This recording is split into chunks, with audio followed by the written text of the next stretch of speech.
One thing we learn in life, more than once,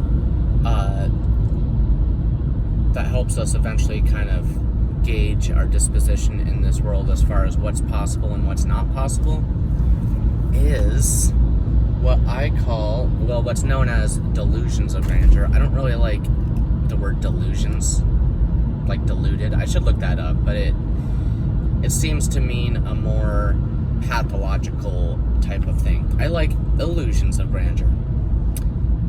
I have a lot of those, being a fantastical person as I am, and always exercising my imagination. It's important to have pipe dreams, I think, aesthetically. Like, it's okay to get stoned, stare off into space catatonically, and just let the mind wander. It's literally a meditation. At least for me it is. Others might balk at that, which maybe it's balkable. But it's mostly just the what's it called? The stigma. It's mostly just the stigma of being a stoner. Because we do dumb stuff sometimes, but everyone does really dumb stuff. But anyway, what I'm getting to is illusions of grandeur. And on a wider scope of that, we will often have a vision or a dream, and we'll have this like lucid point of it all just like makes sense. Like, oh, this is gonna work. This is, I'm gonna start this business, or I've got this band, I've got all these songs, we're gonna make it, it's gonna happen. And also, I don't shame delusions or illusions of grandeur.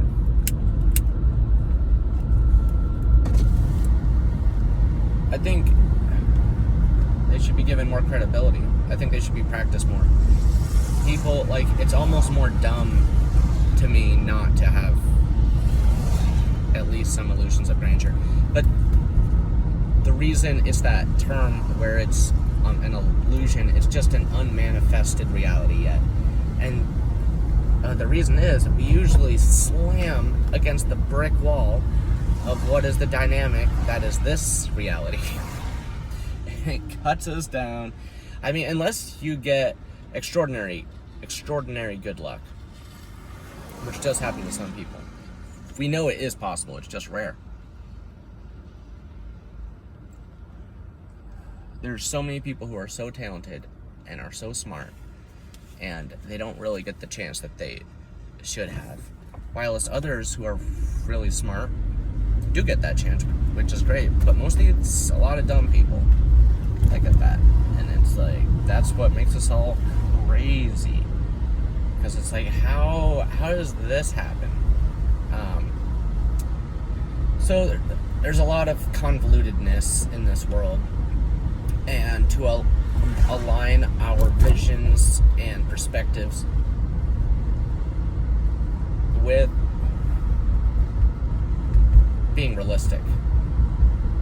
And unfortunately, being realistic here is rather dismal. Endeavors always end up taking more work, and there's always more problems that arise than you would ever imagine. And unforeseen things, that's the predictability. The predictability is there's always going to be some unforeseen thing that was in our blind spot that we overlooked, didn't add it into our calculations, and then we're dealing with that little thing that should have just been a little thing, easy fix, ends up being this whole ordeal. I think we all know that tune, at least most of us who've set forth or embarked on any goal or vision, which, we all should. It's like, just because the reality is dismal, it doesn't mean we shouldn't push for that. Like, we are creative beings. Like, apple trees make apples. Humans make technologies and ideas and stories. And I value all those things. And a lot of people do. And takes time to really appreciate it, especially when you can relate with certain things. And there's always someone out there that has just the song to say, just the right words. That is like, I could have written that. Like, that was real. That was really real, and it's astounding and profound. Astoundingly profound. To encounter that and like really understand what someone's saying. And so there's a lot of value in illusions of, even if they're illusions of grandeur, and even if those illusions of grandeur actually happen, like they did for, say, Jim Carrey. You know, he wrote down the thing in his story, how he's like, by this time I'm gonna make $1 million. Well, I actually did that. It wasn't to make $1 million, but it was to be in a touring band. And, you know, I had other endeavors that were like that. Not to say I didn't actually get into a band that toured, but what I was envisioning was much more grandiose than that. Much more fantastical and awesome and amazing, because I thrive in the environment where I'm on tour and every day is a new day, new place, new people.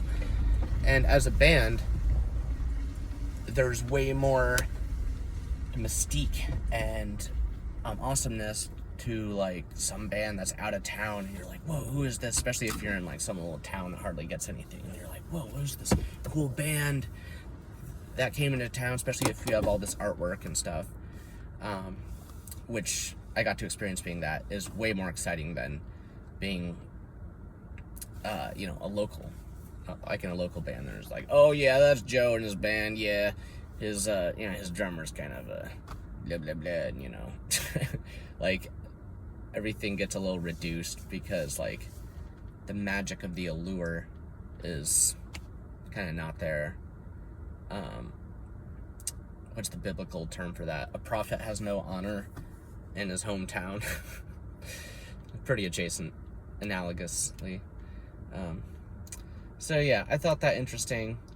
I think we've all had dreams and goals that did happen and ones that didn't.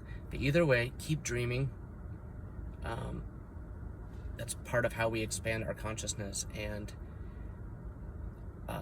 books, movies, stories, poetry, songs, all those, like, I encourage you all to stay in that space of listening to those things and reading. And even at work, I've been listening to audiobooks because you might as well stimulate that part of your mind if you can, and you're doing a task that like doesn't involve having to be sharp as far as like listening, being aware, like customers coming in, blah blah blah. Anyway, you guys, I want to hear your stories and your illusions of grandeur.